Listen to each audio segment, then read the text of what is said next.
Alltså vem som helst, det kan hända dig imorgon, du kan vara med om en olycka, någonting kan hända och plötsligt tillhör du gruppen, liksom att man påminns om alla sårbarhet. Och ytterst handlar det om vilken typ av välfärdssamhälle vi vill ha. Vill vi ha ett samhälle som inkluderar alla, eller är det bara för vissa? Det här är min dotter. Hon är 18 år och behöver hjälp med allt för att kunna leva. Därför har hon personlig assistans för att kunna leva ett gott, självständigt och meningsfullt liv. Personlig assistans är en del av LSS, lagen om stöd och service till vissa funktionshindrade.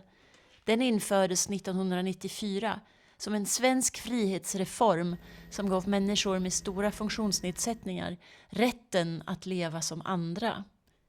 I grunden handlar det om mänskliga rättigheter, om frihet, värdighet och självbestämmande. Men de senaste åren har LSS-lagen urholkats. Besparingar och snävare regler har gjort att färre får stöd. Och för många som min dotter betyder det stora svårigheter att rekrytera assistenter och ett mer begränsat liv. Hur kunde det bli så? I den här dokumentären tittar vi närmare på en del av den här frågan. Assistansersättningen, det vill säga pengarna som gör personlig assistans möjlig genom att täcka kostnaderna, främst lönerna för de personliga assistenterna. Ett statligt fastställt schablonbelopp per timme som varje år fastställs på nytt. Den 22 september 2025 presenterade regeringen budgetpropositionen 2026. Det blev inte som utlovat när det gäller assistansersättningen. Detta får konsekvenser. Den handlar om att protestera mot regeringens löftesbrott och att man till och med förnekar att man har gett ett löfte om att assistansersättningen ska värdesäkras. Och det är jätteviktigt eftersom assistansersättningen är en förutsättning för att de som har behov av personlig assistans ska kunna få bra personlig assistans. Och den har urholkats under väldigt många år. Nu så sa regeringen för ett år sedan att den skulle räknas upp i samma takt som lönerna, att den skulle värdesäkras och indexeras. Och nu ett år senare så har man totalt glömt bort det löftet. Det är det vi protesterar mot. Vi har samlats här nu för att manifestera mot regeringens monumentala budgetsvek. Hotet mot demokratin som regeringens agerande riskerar leda till. Och inte minst konsekvenserna för assistansanvändare, tusentals assistansanvändare, personliga assistenter, anhöriga och assistansanordnare.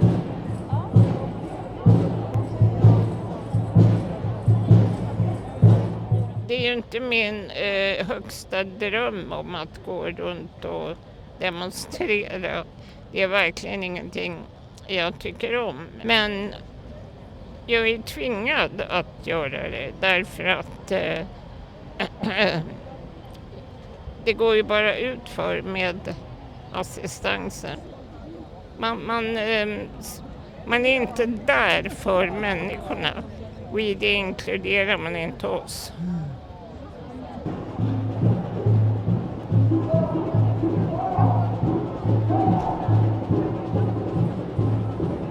Jag heter Jessica Småland. Jag representerar STIL, Stiftelsen of Independent Living i Sverige. Jag är heligt förbannad.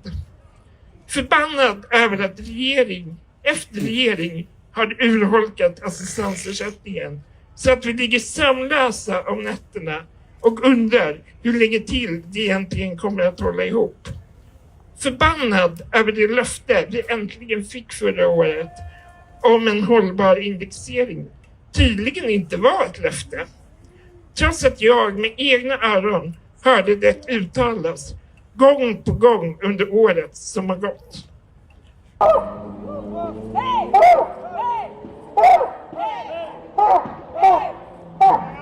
Utan personlig assistans och bra personal så stannar mitt liv upp.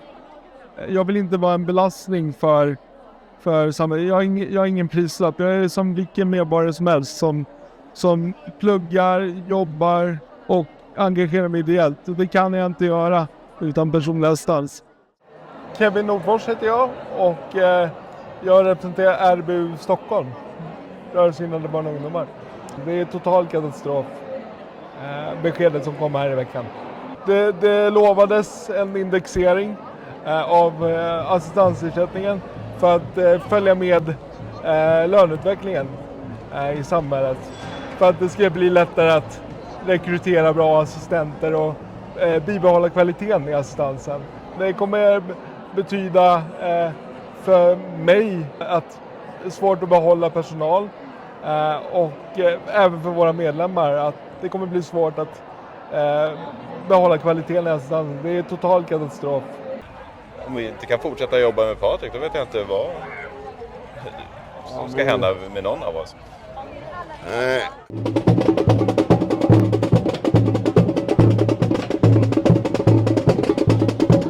Jag var personlig assistent i 10 år. Ja, men jag gör så att hon kan leva sitt liv som hon vill.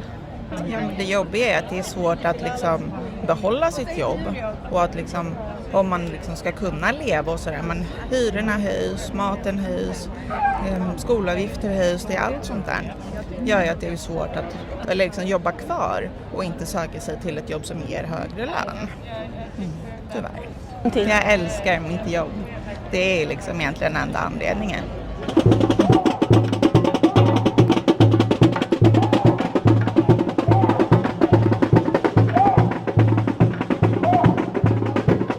Och jag vet att assistentyrket inte är ett yrke som är högavlönat, vilket jag tycker är jättesynd. Jag vet att jag kan reagera väldigt ofta på när jag ser någon som skriver någonting på till exempel Facebook eller någonting om en sjuksköterska och undersköterska. Och det är så här, ja men det hjälper inte då. Vi har ett lika tungt jobb som ni har, fast det är olika jobb. Men det är ändå så här, det är många timmar vi jobbar. Väldigt många och långa dagar. Jag har bara tänkt på det, att jag jobbar ju mer än vad jag egentligen ska göra. Men det är för att få ihop till hyra och för att förklara sig i dagens läge. Så då, där kan jag ju känna att lönen borde vara högre för oss. För att vi faktiskt har andra människor.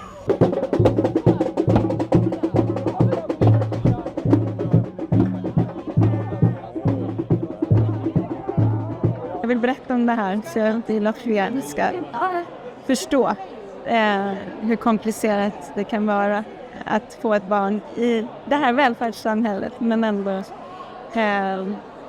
behöva kämpa för att barnets rättigheter ska tillgodoses och för att vi som familj ska orka.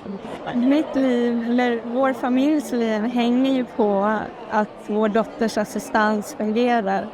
Vår oro är nu att de inte ska få tillräckligt bra betalt och söka sig vidare. Och det blir en katastrof, inte bara för henne utan för hela familjen. Så jag tycker att det är riktigt sorgligt.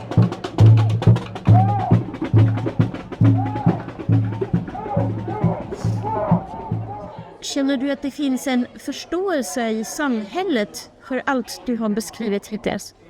Nej, inte ens mina närmsta medarbetare på jobbet, som jag är ju väldigt öppen med. De har helt omöjligt att förstå att det här är systematiskt. Så att trots att de känner mig som person och vet hur hårt vi kämpar, så kan de inte ta in att det faktiskt är ett medvetna beslut som har tagits av våra politiker och att den myndighet som ska stötta oss, Försäkringskassan, medvetet jobbar både i domstolar och med sina egna påhittade tolkningar av lagstiftningen för att mala ner oss. Det kan ju leda till att färre får sitt behov av assistans uppfyllt för att det finns färre företag som kan leverera. Det kan innebära att kommunerna behöver ta ett större ansvar för assistansen, vilket vi vet fungerar sämre och är dyrare. Så att det kan ju få den typen av konsekvenser. Den här budgeten är inte bara ett svek mot personer med funktionsnedsättning, utan det är ju ett svek mot kommuner och regioner också. Det är en valbudget med kortsiktiga löften och lösningar, men det målgruppen kring LSS behöver är ju långsiktighet och förutsägbarhet. Och det ser vi inte här. Och oavsett vem som är utförare av assistansen, om det är kommunen eller om det är i en annan form, Så det här hämmar ju möjligheten och förutsättningen att ge en assistans med den kvaliteten som krävs. De förutsättningarna har ju knappt funnits innan heller. Men det här urholkar mer de möjligheterna. Och det är ju jätteallvarligt. Vi och jag har ju hela tiden övergripande ansvaret för alla våra medborgare. Och här finns ju jätterisker, för vi vet vad det är man är tvungen att dra ner på när inte pengarna räcker. Det är direkt på personalen och deras förutsättningar att göra ett gott arbete. Det de vill göra och pratar om att vi ska bekämpa kriminaliteten just med den här åtgärden att de inte indexerar, det är precis får de en tvärtom-effekt. För det här är en diskriminering av en hel grupp människor som inte får sina rättigheter tillgodosedda. Och sen är det att vi skapar som sagt A- och B-lag i samhället utifrån att vi kommer inte kunna attrahera personal på något sätt. Så att jag vet inte vem, ibland undrar jag vem vill överhuvudtaget då bedriva assistansen.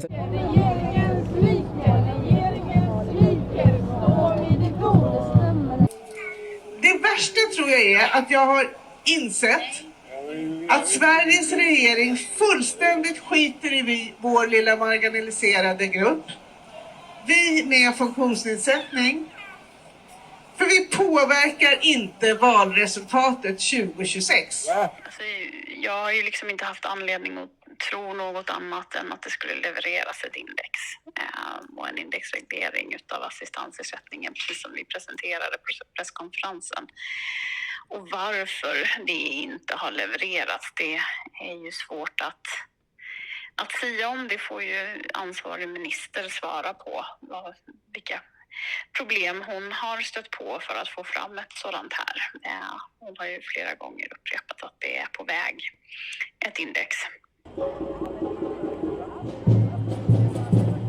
Men problemet här har ju varit att man har lovat att det här ska med i årets presentation av budgeten. Jag tror att det här är ganska ohederligt sätt att driva politik på och spär också politikerföraktet. Att politiker tenderar att ljuga eller åtminstone lova saker och inte leva upp till det. Så de har ju också gjort en skada vad gäller förtroende för oss alla politiker. Vilket är väldigt tråkigt skulle jag vilja säga.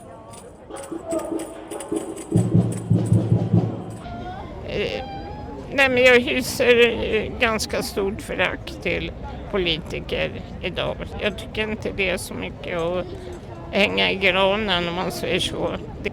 Det har inte så stor betydelse vilka partier de sitter på. Så att det här är ju oavsett regering så har det här ju inte haft en adekvat uppräkning på många år. Jag gör så gott jag kan, mitt parti gör så gott man kan i den här. Men frågor om ansvarsutkrävning behöver ju ändå någonstans ställas till också ansvarig minister. Fru talman, jag vill att ministern svarar på min fråga. Svara på min fråga. Ni lovade i en pressträff för 1 år sedan med alla Tidöpartier närvarande att ni skulle presentera en indexering av assistansersättningen i år. Ministern sa så sent som i somras i Almedalen under ett samtal med organisationen Jag att en indexering skulle presentera i årets budgetproposition. Men nu när regeringens sista budget för mandatperioden presenterades fanns ingen indexering med. Istället höjs schablonbeloppet med bara 1,5%, motsvarande 5 kronor och 10 öre. Istället säger Tidöregeringen att man aldrig har lovat någon indexering. Och istället har regeringen i efterhand skrivit en rättelse i texter om att man inte har lovat att en indexering av schablonbeloppet ska införas. Och därmed, fru talman, försöker regeringen totalt att skriva om historien. Men vi alla andra vet vad det är som har hänt.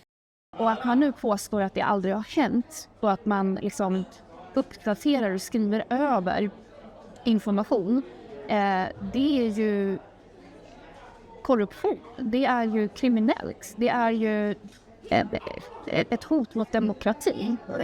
Så att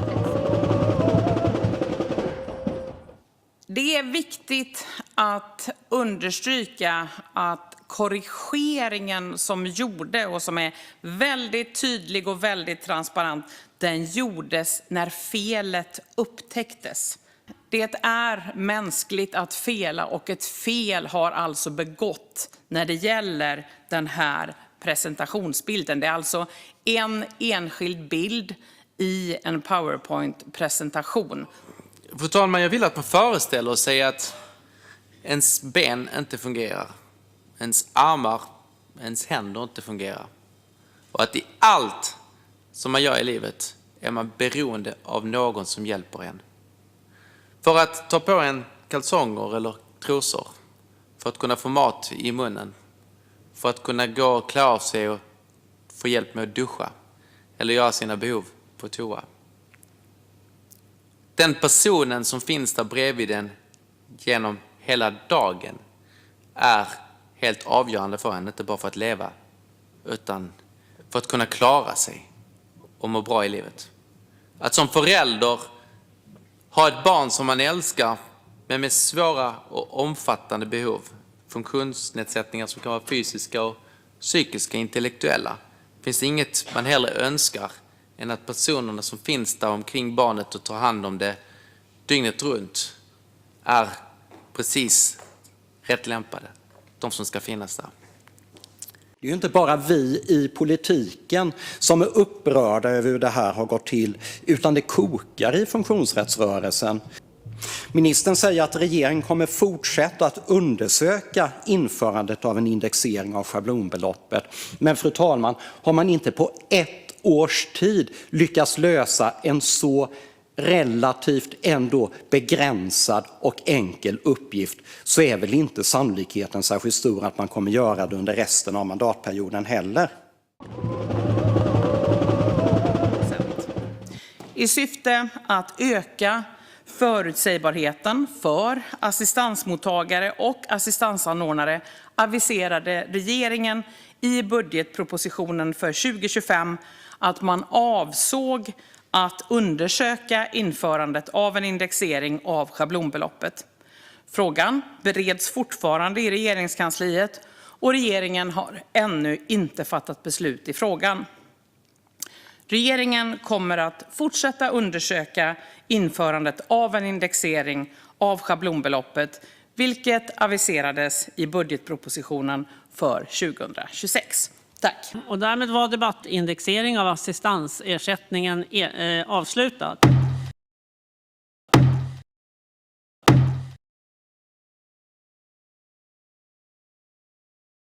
Det är så viktigt för att man ska kunna säkerställa att personer med funktionsnedsättningar är fullvärdiga medborgare precis som alla andra. Det berör oss alla som bor i Sverige, för vi kan alla hamna i en situation där vi behöver personlig assistans för att kunna fortsätta leva vårt liv på ett bra sätt. Är det så att man på riktigt tänker att vi ska tillbaka till institutioner där barn skiljs från sina familjer och stoppas in i någon byggnad med få personal och lever ett begränsat liv?